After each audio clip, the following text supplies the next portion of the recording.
हे last video में हमने staffing में internal and external sources of recruitment तक पढ़ लिया था। इस वीडियो में हम नेक्स्ट प्रोसेस यानी कि सिलेक्शन से पढ़ेंगे। तो बेसिकली हमने सबसे पहले पढ़ा identifying the man power requirement. ठीक है, हम स्टाफिंग पढ़ रहे थे। स्टाफिंग के अंदर हमने स्टाफिंग प्रोसेस पढ़ा। स्टाफिंग प्रोसेस के अंदर हमने सबसे पहले समझा कि स्टाफिंग प्रोसेस की सबसे पहली प्रोसेस होती है कि हम आइडेंटिफाई करते हैं मैन पावर रिक्वायरमेंट को। उसके बाद हम उसके अंदर work load and work force analysis करते हैं। नेक्स्ट स्टेप हमारा होता है रिक्रूटमेंट। रिक्रूटमेंट के अंदर हमने internal and external sources of recruitment पढ़ा। एंड अब ठीक है, ये दो प्रोसेस हमने पढ़ी। अब तीसरी प्रोसेस हम पढ़ने वाले हैं सिलेक्शन इस वीडियो से। So let's study the selection and again I am saying please make notes of this chapter because ये बहुत इंपॉर्टेंट चैप्टर है। एंड ये चैप्टर तभी समझ में आएगा जब आप नोट्स को बनाओगे, राइट। विदाउट नोट्स आपको समझ में नहीं आने वाला। आपको समझ ही तभी आएगा जब आप नोट्स को बनाओगे, आई मीन रटोगे तो समझ में आएगा। So yes, let's start the video.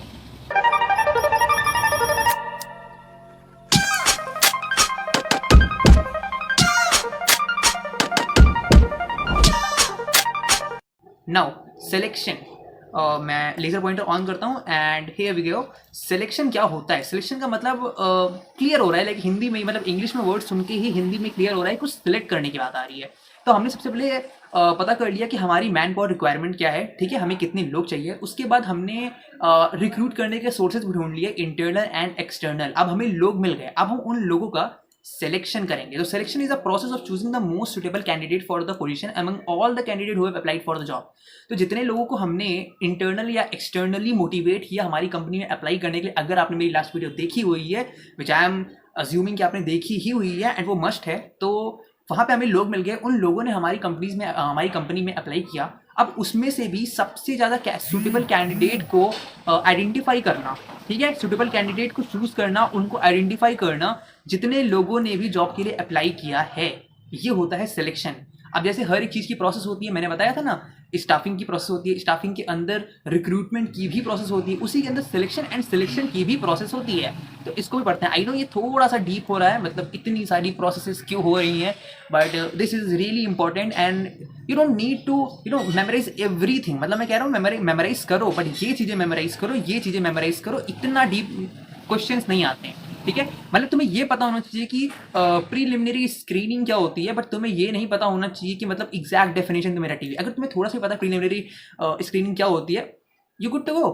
तो सिलेक्शन प्रोसेस पढ़ते हैं। इसमें सबसे पहले होता है प्रीलिमिनरी स्क्रीनिंग, ठीक है। ये वर्ड जो लोग नहीं बोल पाते हैं, इसको ऐसे बोलो, preliminary screening. It refers to process of screening application, eliminating disqualified candidates and qualifying candidate for the first round interview. तो सबसे पहले सिलेक्शन में यानी किन लोगों को हमें चुनना है, सबसे बेस्ट लोगों को चुनना, उसमें सबसे पहले हम प्रीलिमिनरी स्क्रीनिंग करते हैं। उसके अंदर हम जितने भी कम क्वालिफाइड कैंडिडेट हैं उनको अलग कर देते हैं और जितने सही लोग हैं उनको एक साइड कर देते हैं, ठीक है। तो इससे हम एलिमिनेट कर रहे होते हैं लोगों को, काइंड ऑफ लोगों को निकाल रहे होते हैं और सही लोगों को अपने साइड रख रहे होते हैं कि हाँ, इनसे ही हमें आगे फर्दर प्रोसीड करना है। उसके बाद भी हम सबको नहीं कर देते हैं अलग, कुछ लोगों को अलग कर देते हैं, कुछ लोगों को अलग कर देते हैं, मतलब कुछ लोग को सही वाले में रख लेते हैं कि हाँ, इनके आगे फर्दर हम इन पे इन्वेस्टिगेशन और काइंड ऑफ इन्वेस्टिगेशन इनके बीच में छाटेंगे, ठीक है। तो बेसिकली अनक्वालिफाइड लोगों को अलग कर देना, जितने क्वालिफाइड लोग हैं उनको एक साथ कर लेना, क्योंकि जॉब के लिए बहुत लोग अप्लाई कर देंगे। तो उन बहुत में से आपने क्वालिफाइड लोगों को पहले ही अलग कर लिया एंड जो अनक्वालिफाइड लोग हैं उनको डिस्क्वालीफाई कर दिया, बाहर कर दिया। नेक्स्ट होता है सिलेक्शन टेस्ट। अब आपने जिन लोगों को क्वालिफाई किया है उन्हीं का एक सिलेक्शन टेस्ट करते हो। Candidate who have pass the preliminary screening are asked to appear for selection test. जिन लोगों ने भी प्रीलिमिनरी इंटरव्यू यानी ये स्क्रीनिंग में पास हो गए हैं, जो लोग क्वालिफाइड हैं, जो लोग एक साइड कर दिए गए हैं कि हाँ, ये लोग क्वालिफाइड हैं, ये जॉब कर सकते हैं, उनका फिर सिलेक्शन टेस्ट होता है। इस सिलेक्शन टेस्ट के अंदर आपका intelligent test, aptitude test, trade test होता है। एप्टीट्यूड टेस्ट आपने बहुत कॉमन है, सुना होगा। जब भी कोई किसी भी कंपनी में आप जॉब करने जाओगे तो वहाँ पे आपका एक एप्टीट्यूड राउंड होता है, ठीक है। कोई टेक कंपनी होती है लेट्स से, तो उसमें सबसे पहले क्या होता है ना, सबसे पहले कोडिंग राउंड होता है, ठीक है, फिर इंटरव्यू होता है, फिर एप्टीट्यूड टेस्ट होता है। नहीं, फिर नहीं होता, उससे पहले ही हो जाता है। तो ये हर कंपनी का रूल है। एप्टीट्यूड टेस्ट सभी में होता है, आपका एप्टीट्यूड लेवल देखा जाता है, आपको रीजनिंग दी जाती हैं एंड डिफरेंट सिचुएशंस में आपको रख के पूछा जाता है कि आप वहाँ पे क्या डिसीजन लोगे। तो this is called aptitude test, ठीक है। नेक्स्ट चलते हैं। हाँ, तो ये हमारा एक स्टेप और कंप्लीट होगा, ठीक है। थर्ड स्टेप हमारा कंप्लीट। फर्स्ट स्टेप क्या था? आइडेंटिफाई द पीपल, कितने लोग चाहिए, ठीक है, मैन पावर रिक्वायरमेंट। सेकंड हमारा था रिक्रूटमेंट करना, कहाँ से रिक्रूट करोगे, बाहर से लाओगे, कंपनी की किसी बंदे को और ज़्यादा पढ़ा लिखा के उसको आगे भेज दोगे। उसके बाद थर्ड था, अगर लोग आ जाएंगे तो उनका सिलेक्शन कैसे करोगे। अब है कि सिलेक्शन हो गया, अब उनका इंटरव्यू कैसे होगा, ये हमारा फोर्थ स्टेप है, एम्प्लॉयमेंट इंटरव्यू। तो after successfully clearing all the test सारे क्लियर करने के बाद applicants will be called for final interview. Applicants जो होते हैं वो final interview में बुलाए जाते हैं. The aim of this final interview is to gather information regarding to physical quality, verification of degree, interest in work. Interview के लिए इसलिए बुलाया जाता है, इससे क्या होगा ना, सामने वाले को फिजिकली जो एम्प्लॉयर देख सकता है कि उसकी डिग्री जो है वहाँ पे पूरी वेरिफिकेशन होगी, उस बंदे का काम करने में मन है भी कि नहीं है. मतलब ठीक है उसके पास नॉलेज है, उसके पास क्वालिफिकेशन है, बट उसके इंटरव्यू देने के तरीके से समझ जाएगा कि वो मजबूरी में तो काम नहीं कर रहा, क्योंकि मजबूरी में काम करेगा तो काम ठीक से करेगा नहीं. तो हमें पता होना चाहिए कि उसका इंटरेस्ट है कि नहीं है वर्क में. तो इसके अंदर भी हमारे पास 2 तरह की इंटरव्यूज होती हैं, बट इसके बारे में मैंने इसलिए नहीं लिखा क्योंकि ये ज़रूरी नहीं है, इसको मत जानो. ठीक है, बस इतना जान लो कि एम्प्लॉयमेंट इंटरव्यू इसलिए होता है, इतना याद रख लो. एंड वैसे भी इस चैप्टर से बिजनेस स्टडीज से वैसे भी एग्जाम्स में केस स्टडीज आती हैं, तो ये चीज़ें नहीं आती हैं. तो केस स्टडीज इसी पे आएंगी कि ये बताओ जो बंदा है, लेट से एक एक्स नाम का पर्सन है, उसने कंपनी में टेस्ट क्लियर कर लिया, अब उसका क्या होगा, तो तुम्हें बताना होगा. अब उसका एम्प्लॉयमेंट इंटरव्यू होगा. एंड वहाँ पे तुम्हें एम्प्लॉयमेंट इंटरव्यू की डेफिनेशन नहीं लिखनी होगी, बट घुमा फिरा के वहाँ पे तुमसे केस स्टडीज पूछी जाएंगी एंड वहाँ पे तुम्हें उसका आंसर करना होगा, और बहुत लंबे तरीके से आंसर करना होगा. तो उसके बारे में भी हम वीडियो के एंड में, मतलब जब ये सारी वीडियोस कंप्लीट हो जाएंगी पूरी सीरीज, तब हम बात करेंगे. ठीक है, तो सॉल्व करेंगे केस स्टडीज बहुत सारी. अब वहाँ मैं बताऊंगा कि मैंने ये सब चीज़ें क्यों नहीं बोलता तुम्हें पढ़ने के लिए. ठीक है, क्योंकि ये इंपॉर्टेंट नहीं है. ठीक है, ये वाला पोर्शन इंपॉर्टेंट नहीं है, ये वाला पोर्शन इंपॉर्टेंट है. ठीक है, ठीक है, let's move the next topic. इसके बाद हमारा 5th स्टेप. ठीक है, ये था हमारा 4th स्टेप. 5th होता है रेफरेंस एंड बैकग्राउंड चेक. ये हर कंपनी में होता है. अब तुम्हारा रेफरेंस चेक किया जाएगा, तुम्हारे किसी भी कॉन्टैक्ट से कॉल करके पूछा जाएगा, या फिर तुम्हारे पुराने किसी कलीग से पूछा जाएगा कि भैया ये पर्सन जो है वो जेन्युइन है कि नहीं है. तो after the candidate declare successful in interview, employer request, हाँ मैं बहुत तेज पढ़ रहा हूँ, आई नो, बट बहुत छोटा टॉपिक है यार. Request candidate for name, telephone number for the reference for the purpose of verification. तुम्हारा वेरिफिकेशन करने के लिए तुम्हारे किसी कलीग का नंबर लेके पूछा जाएगा भाई ये पर्सन कैसा है, कैसा नहीं है. और इसमें और भी चीज़ें होती हैं, कहीं तुम्हारे ऊपर कोई एफआईआर तो नहीं है, ये सब भी देखा जाता है. ठीक, कंपनी ये सब भी रेफरेंस एंड बैकग्राउंड चेक में देखती, कहीं तुम कोई क्रिमिनल तो नहीं आए हो काम करने. ठीक है, तो ये भी तुम याद रख लेना कि सबसे पहले लोग को आइडेंटिफाई करते हैं, मैन पावर रिक्वायरमेंट, उसके बाद रिक्रूटमेंट करते हैं, उसके बाद सिलेक्शन करते हैं, उसके बाद एम्प्लॉयमेंट इंटरव्यू लेते हैं, एंड उसके बाद रेफरेंस एंड बैकग्राउंड चेक होता है. उसके बाद नेक्स्ट होता है सिलेक्शन डिसीजन. अब डिसीजन बनता है, और ये सब मैंने तुम्हारे नोट से उठाए हैं, तुम्हारी ये CBSE की बुक से. ठीक है, सिलेक्शन डिसीजन. अब फाइनल डिसीजन बनाया जाता है कि भैया जो पर्सन है उसको सेलेक्ट करना है कि नहीं करना है. तो पढ़ते हैं इसको. The final decision has to be made from among the candidate who have passed the test. जिन लोगों ने टेस्ट पास कर लिया है उन्हीं में से किसी ना किसी एक का डिसीजन बनेगा कि इसको लेना है कि नहीं लेना है. इंटरव्यू एंड रेफरेंस चेक जिसने पास कर लिया. ठीक है, the views of the concern manager will be generally considered as the final selection. जो भी पर्सन हायर हो रहा है, लेट्स से अगर कोई टेक डिपार्टमेंट के लिए हायर हो रहा है, तो जो टेक डिपार्टमेंट का मैनेजर होगा वो बताएगा कि हाँ ये पर्सन सुटेबल है कि नहीं है. कोई लेट्स से कोई फाइनेंस डिपार्टमेंट के लिए, तो कंपनी का जो भी फाइनेंस मैनेजर है, जो भी CFO है, वो बताएगा, वो डिसाइड करेगा कि हाँ इस पर्सन को लेना चाहिए या नहीं लेना चाहिए. नॉट एक्जैक्टली CFO, बट उसके नीचे भी जो सबऑर्डिनेट मैनेजर्स हैं वो बताएंगे. ठीक है, उसके बाद फिर उसका एक मेडिकल एग्जामिनेशन भी होता है. ठीक है, आफ्टर द सिलेक्शन. देखो यार ऐसा है कि किसी भी अनहेल्दी पर्सन को आप नहीं हायर कर सकते हो, राइट, क्योंकि कंपनी से बहुत सारी चीज़ें होती है. किसी भी अनहेल्दी पर्सन से आप काम करवा रहे हो, बाद में आप भी केस होगा कि आपने कैसे इसको ले लिया था, ये बेचारा अनहेल्दी था, इससे आपने काम करवा लिया. तो इसलिए जब ये सब चीज़ें हो जाती हैं, डिसीजन बन जाता है कि हाँ इस पर्सन को हायर करना है, तो उसका एक मेडिकल एग्जामिनेशन होता है. अब किसी कंपनी में ये चीज़ पहले हो सकती है, बट यहाँ पे हमें बुक में बाद में पढ़ाएगा. हो सकता तो कोई कंपनी सबसे पहले मेडिकल एग्जामिनेशन ले ले. कोई कंपनी है जहाँ पे मेडिकल एग्जामिनेशन बहुत जरूरी है किसी काम को करने के लिए, तो वो कंपनी ये सारे प्रोसेस करने से पहले, ये सिलेक्शन करने से पहले ही ये डिसीजन ले लेगी. तो ये तो बस आपकी बुक में दिया हुआ है, इसका मतलब ये नहीं कि यही एग्जैक्ट मैथड, यही एक पैटर्न फॉलो होता है. नहीं, इस पैटर्न में ऊपर नीचे हो सकता है. तो मेडिकल एग्जामिनेशन में क्या होता है, after selection decision is made before job offer is made. Job selection करने से पहले और जॉब देने से पहले, नहीं सिलेक्शन हो गया यानी आप कैंडिडेट सुटेबल है, लेकिन जॉब उसे नहीं दी गई है. जॉब देने से पहले उसे एक मेडिकल टेस्ट देना होगा. अगर वो मेडिकल टेस्ट में फिट होता है तो उसको जॉब दे दी जाएगी, और जॉब देने को हम बोलते हैं जॉब ऑफर. एंड यहाँ पे मेडिकल एग्जामिनेशन 2 बार है. कोई नहीं. और हाँ, यहाँ पे मेडिकल एग्जामिनेशन 2 बार इसलिए है क्योंकि यहाँ पे मेडिकल एग्जामिनेशन एक था, इसके बाद यहाँ पे जॉब ऑफर था. कि जो लोग जॉब ऑफर में क्या था, हेडिंग डाल लो अपनी कॉपी में. जॉब ऑफर का मतलब होता है जो लोग मेडिकल टेस्ट में फिट पाए गए उनको जॉब दे दी जाएगी.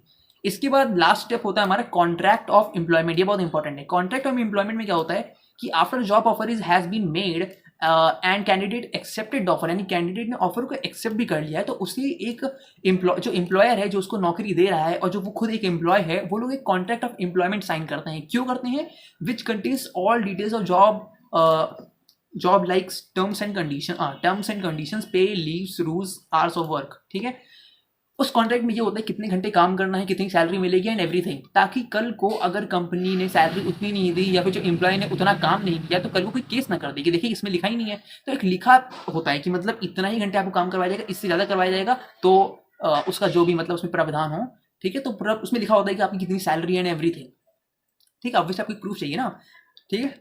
तो ये हो गया, तो ये हमारा कंप्लीट होता है स्टाफिंग प्रोसेस। इसके बाद एक बहुत छोटा सा टॉपिक है, समझ लो, ट्रेनिंग एंड डेवलपमेंट। ये इसी का पार्ट इसलिए है क्योंकि आपने स्टाफिंग किया, स्टाफिंग में आपने लोगों को हायर किया, अब आप उनका ट्रेनिंग एंड डेवलपमेंट भी तो करोगे, ठीक है। कई बार उनको आप ट्रेनिंग दोगे, लेट्स से आपकी कंपनी अभी तक बहुत सही चल रही थी, अचानक से आर्टिफिशियल इंटेलिजेंस आ गई, अब आपकी एम्प्लॉयज तो ट्रेंड ही नहीं है, तो आप अपने एम्प्लॉयज को क्या करोगे, आप अपने एम्प्लॉयज को आर्टिफिशियल इंटेलिजेंस की ट्रेनिंग दोगे ताकि नए जमाने में आपकी कंपनी और अच्छी चल सके। और एग्जिस्टिंग इंप्लॉयज को ही ट्रेनिंग दोगे ताकि वो और अच्छा काम कर सकें, क्योंकि वो आपकी कंपनी के बारे में ज़्यादा जानते हैं। आप बाहर से हायर करने जाओगे, भाई कोई एआई वाला बंदा आ जाए, रेदर कि आपकी कंपनी में जो ऑलरेडी जो आप काम करते हो उस पर जो एक्सपर्ट लोग हैं उन्हीं को ट्रेन कर दो बेसिकली। तो ट्रेनिंग एंड डेवलपमेंट पढ़ते हैं, सबसे पहले पढ़ते हैं इसमें ट्रेनिंग क्या होता है, फिर हम पढ़ेंगे डेवलपमेंट क्या होता है, फिर हम समझेंगे ट्रेनिंग एंड डेवलपमेंट। जो ये वर्ड इतने सिमिलर लग रहे हैं, ये इसमें डिफरेंस क्या है। ट्रेनिंग का मतलब होता है process of increasing the knowledge and skill of employ to perform job their job effectively. अब ट्रेनिंग मतलब यार यही होता है ना, हम किसी चीज़ को अपने आप को ट्रेन को करते हैं, हम अपने आप को स्पोर्ट्स में ट्रेनिंग को करते हैं कि हम स्पोर्ट्स में अच्छे हो जाएं। वैसे कंपनी में ट्रेनिंग का मतलब होता है कि एम्प्लॉय की परफॉर्मेंस और जॉब इफेक्टिवली हो जाए, मतलब इफेक्टिव हो जाए, यानी कि उसकी स्किल्स को एंड उसकी नॉलेज को इंक्रीज करने की जो मैथड होता है, जो प्रोसेस होती है, उसको हम बोलते हैं training. Features of training: enhance knowledge and skills of employees, very simple, improve job performance। Training is a continuous process, क्योंकि ट्रेनिंग लगातार चलती रहती है, कभी ट्रेनिंग रुकती नहीं है हमेशा, क्योंकि देखो business environment is very dynamic, ठीक है। जब हम पढ़ेंगे ना बिजनेस इन्वायरमेंट चैप्टर, तो वहाँ हम समझेंगे बिजनेस इन्वायरमेंट बहुत डायनेमिक है, कभी भी कुछ चेंजेस हो रहे हैं। तो जो अपने एम्प्लॉयज़ को हमेशा ट्रेनिंग करता रहता है, देता रहता है, इसलिए आपने देखा होगा सरकारी स्कूलों में और जो टीचर्स हैं ना, उनकी हमेशा ट्रेनिंग होती रहती है ताकि वो नए जमाने के हिसाब से हमेशा अपडेटेड रहें। तो ये फीचर्स था, कंटिन्यूअस प्रोसेस है। आप समझते हैं डेवलपमेंट क्या होता है। डेवलपमेंट प्रोसेस, ओके, ये वीडियो बीच से कट हो गई थी एंड यहाँ पे हमारी एक स्लाइड मिस हो गई है। तो हमने क्या पढ़ लिया, ट्रेनिंग क्या होता है। ट्रेनिंग का मतलब होता है एक ऐसी प्रोसेस जिसमें नॉलेज एंड स्किल इंक्रीज की जाए एक एम्प्लॉय की, ठीक है। एंड हमने पढ़ लिया फीचर्स ऑफ ट्रेनिंग, एंड यहाँ से एक स्लाइड गायब है जो यहाँ पर है। अब हम पढ़ेंगे ट्रेनिंग किस तरह की होती है, कितने टाइप की होती है। तो बेसिकली ट्रेनिंग होती है दो टाइप की। हमने क्या पढ़ा, ट्रेनिंग में हम स्किल्स एंड नॉलेज को इंक्रीज करते हैं, तो हम उन्हें दो तरीकों से कर सकते हैं। एक होती है on the job training and एक होती है ऑफ द जॉब ट्रेनिंग, ठीक है। आई होप सो आपको ये नोट्स दिख रहे होंगे, अगर मेरा यहाँ पे वीडियो नहीं आ रहा होगा मेन जगह पे। ऑन द जॉब ट्रेनिंग क्या होती है, ऑफ द जॉब ट्रेनिंग क्या होती है, आपको दोनों नाम सुन के पता चल रहा होगा क्या होता है। ऑफ द जॉब ट्रेनिंग यानी जॉब के बाहर, ठीक है। On the job training job पे ट्रेनिंग, समझते हैं, ठीक है। तो क्या होता है, हमें अपने एम्प्लॉय का ट्रेन करना, अपने एम्प्लॉय को ट्रेन करना किसी नई चीज़ के लिए। तो हमारे पास पहला मेथड होता है ऑन द जॉब ट्रेनिंग, जहाँ पे वो जॉब कर रहे हो उसे वहीं ट्रेन कर दो, ठीक है। Employ learn while working on their task, let से हमें किसी एम्प्लॉय से काम ए करवा रहे हैं, उससे हमें काम बी करवाना है। तो हम उस ए वाले जो एम्प्लॉय है उसको हमें काम बी करवाना है, तो हमसे जो लोग काम बी कर रहे हैं उनके पास भेज देंगे, ऑटोमेटिकली ट्रेन हो जाएगा, ऐसा ही कुछ। तो सबसे पहले इसमें होता है job rotation. Employ rotate through different jobs, अलग अलग जॉब की तरफ जाके देख लेगा, सीख जाएगा। अप्रेंटिसशिप और इंटर्नशिप क्या होती है। Apprenticeship combined of classroom instruction on the job training typically for skilled trades. Internship का मतलब होता है employ are train under the guidance of experience workers and supervisors. Apprenticeship और इंटर्नशिप दोनों सेम चीज़ें होती हैं थोड़ी बहुत। इसके अंदर क्या होता है कि आपको किसी सीनियर के अंदर में रख दिया जाएगा, वो सीनियर अपना काम करेगा, आपको थोड़ा बहुत सिखाता रहेगा एंड आप सीख जाओगे काम करते करते। दोनों में डिफरेंस क्या होता है इसको समझते हैं। देखो, अप्रेंटिसशिप और लॉन्ग टर्म, ये लॉन्ग टर्म के लिए होता है, और जो इंटर्नशिप होती है वो शॉर्ट टर्म के लिए होती है। That is the only difference जो बहुत लोगों को नहीं पता होता है। इवन जो लोग इंटर्नशिप कर रहे हैं उनको भी नहीं पता होता है कि अच्छा ये डिफरेंस होता है, बट ये डिफरेंस होता है, बस यही था on the job training. Job पे ही ट्रेन हो जाओ, on the job training. Now next is of the job training, ठीक है। ऑफ द जॉब ट्रेनिंग का मतलब क्या होता है, नाम सुन के अगेन, ऑफ जॉब मतलब जॉब के बाहर, ठीक है। पढ़ते हैं ट्रेनिंग, यहाँ पे टी होगा, ठीक है, इसको सही कर देते हैं, ठीक है, सो दैट जब आप नोट्स डाउनलोड करें तो आपको सही नोट्स मिले। Training is conducted away from the work place, एक ऐसी ट्रेनिंग जो जहाँ पे काम हो रहा है उससे बहुत दूर कराई जाती है, मतलब उस जॉब में नहीं कराई जाती है। ऐसा कब कराया जा सकता है, देखो लेट्स से आपकी कंपनी एक बहुत ही कॉम्प्लेक्स टास्क को हैंडल कर रही है, तो अगर आप नए लोगों को लेकर आओगे, उन्हें बोलोगे इनको इसी में डाल दो, अपने आप सीख जाएंगे, कहता चलो उनसे कोई ऐसी गड़बड़ी हो जाए जो आप ही कंपनी को बहुत बड़ा लॉस बियर करना पड़ता है, तो वो एक बहुत बड़ी दिक्कत हो जाएगी। किसी ने पीछे से बाइक ऐसे गई है एंड वो बहुत तेज आवाज करके गई है, एनीवेज इग्नोर दैट। तो बहुत बड़ा लॉस आपकी कंपनी को बियर करना पड़ जाएगा अगर कोई नया बंदा आ गया। तो यानी कि आपकी कंपनी अगर किसी ऐसे मशीन या किसी ऐसे टास्क पे काम कर रही है जो बहुत कॉम्प्लेक्स है, तो वहाँ पे आपको आपके एम्प्लॉयज़ को पहले ही प्री ट्रेन करना पड़ेगा। तो वो आप क्या करते हो, आपकी अपनी कंपनी से कहीं दूर रख के किसी और इन्वायरमेंट में उनको ट्रेन करते हो, सो दैट आप उनको एक्सपर्ट बना सको। तो क्लासरूम लेक्चर्स एंड कॉन्फ्रेंस, पहले आप एक अलग क्लासरूम सेटअप करते हो, वहाँ पे उनको थियोरेटिकल नॉलेज देते हो, ठीक है, एंड लेक्चर्स देते हो, डिस्कशन चलते हैं वहाँ पे, ठीक है। Simulated work environment is created, मैं बोला ना, एक पूरी जैसे कंपनी में काम कर रहा था वैसा ही सेम टू सेम जैसा इन्वायरमेंट अलग बनाया जाता है और देखा जाता है कौन से एम्प्लॉय यहाँ पे सही से काम कर पा रहा है, उनको सिखाया जाता है किस तरीके से इस इन्वायरमेंट में काम करना है, क्योंकि यहाँ पे बहुत कॉम्प्लेक्स टास्क हुआ है। तो किसी को भी नहीं हायर कर सकते, किसी इंटर्न को नहीं हायर कर सकते, इंटर्न मतलब किसी फ्रेशर को हायर नहीं कर सकते हैं, ठीक है। रोल प्लेइंग होती है, employ act out scenarios to develop, अलग अलग सिनेरियो में जो एम्प्लॉयज होते हैं एक्ट करते हैं, कम्युनिकेट करते हैं, देखते हैं प्रॉब्लम सॉल्व कैसे की जा सकती है, ठीक है। कंप्यूटर बेस्ड ट्रेनिंग होती है एंड या डन।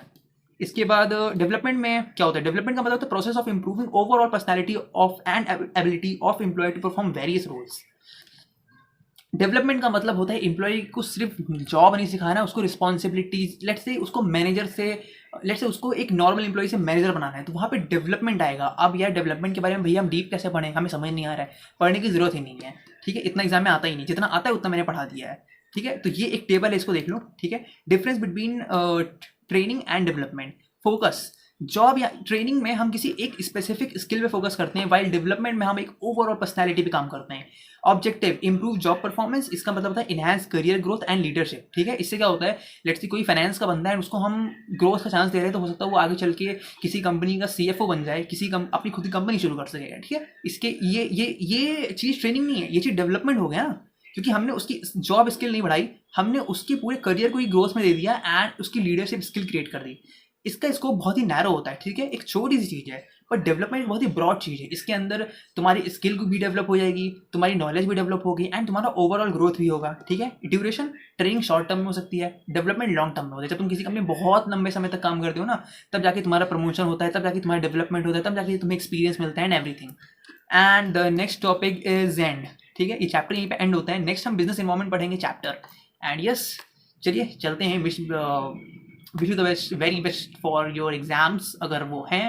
एंड मुझे पता है तुम लोग एग्जाम्स में ये वीडियोस देख रहे होगे, ठीक है, ऐसा मैं भी करता था। नहीं, मैंने नोट्स बहुत रटे हुए थे, और ऐसे ही बताऊँ तो मैं अपने टाइम पे यूट्यूब देखता नहीं था, क्योंकि मेरे सर ने बहुत अच्छे नोट्स बनवाए हुए थे। बट अगेन, बिकॉज तुम्हारे पास नोट्स अच्छे नहीं हैं तो तुम मेरी वीडियोस देख रहे हो, एंड बाय, देखा करो ऐसे ही।